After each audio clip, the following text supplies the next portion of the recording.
नमस्कार दोस्तों, आज हम सुनेंगे देवशयनी एकादशी की व्रत कथा। आषाढ़ मास की शुक्ल पक्ष की एकादशी तिथि को देवशयनी एकादशी कहा जाता है। इसी दिन से भगवान विष्णु क्षीर सागर की अनंत सैया पर नींद में चले जाते हैं। इसके बाद कार्तिक मास की एकादशी तिथि को भगवान विष्णु योग निद्रा से निकलते हैं और इसी दौरान भगवान शिव सृष्टि का संचालन करते हैं।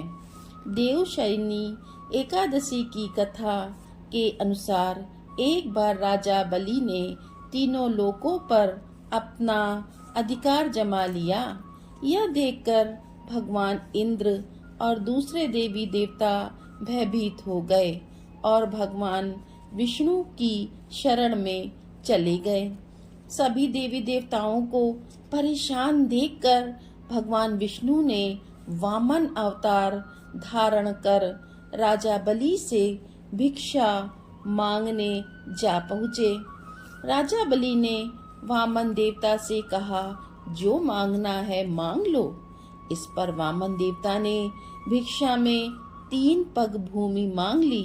पहले और दूसरे पग में वामन देवता ने धरती और आकाश और पूरा संसार नाप लिया। जब तीसरे पग के लिए कोई जगह नहीं बची तो वामन देवता ने राजा बलि से पूछा, मैं तीसरा पग कहाँ रखूं? जब राजा बलि ने अपना सिर आगे कर दिया तो वामन अवतार ने भगवान विष्णु राजा बलि को देखकर बहुत प्रसन्न हुए और उनसे वरदान मांगने को कहा। राजा बलि ने वरदान मांगा कि पाताल लोक में जाकर बस जाएं। विष्णु भगवान को पाताल में जाना पड़ा।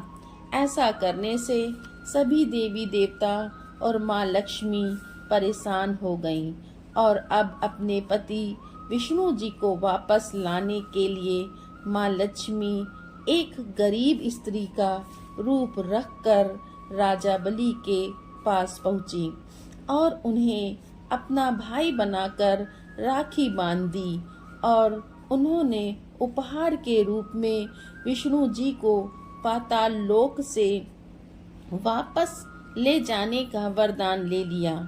माता लक्ष्मी के साथ जाते हुए भगवान विष्णु ने राजा बलि को वरदान दिया कि वह आषाढ़ मास की एकादशी से कार्तिक मास की एकादशी पाताल में ही निवास करेंगे और इन 4 माह में अब उनकी योग निद्रा माना जाएगा। ये थी देवशयनी एकादशी की कथा। इस एकादशी व्रत कथा का वर्णन भगवान कृष्ण ने स्वयं युधिष्ठिर से किया है। सतयुग में मानधाता नाम का एक राजा राज्य करता था। उसके राज्य में 3 साल से बारिश नहीं हुई थी, जिसकी वजह से राज्य में अकाल पड़ गया था। अकाल के कारण चारों ओर हाहाकार मचा हुआ था। राज्य के लोगों के अंदर धार्मिक विश्वास कम होने लगा। प्रजा में राजा के पास जाकर अपना दर्द बताया तो राजा भी बहुत चिंतित हुए।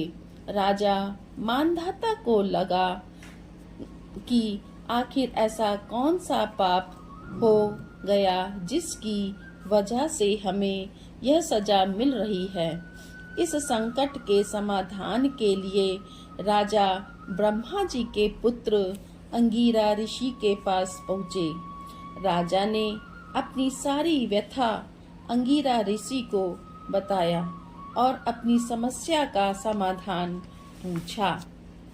अंगिरा ऋषि ने कहा, यह सतयुग है, यहाँ छोटे से छोटे पाप का बहुत बड़ा दंड मिलता है। अंगिरा ऋषि ने राजा को आषाढ़ मास की शुक्ल पक्ष की एकादशी करने को कहा। अंगिरा ऋषि ने कहा, इस व्रत का फल तुम्हें जरूर मिलेगा।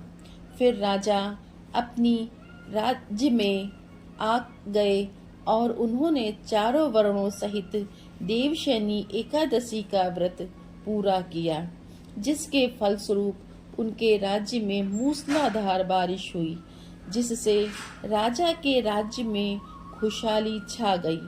तो यह थी देवशयनी एकादशी की व्रत कथा।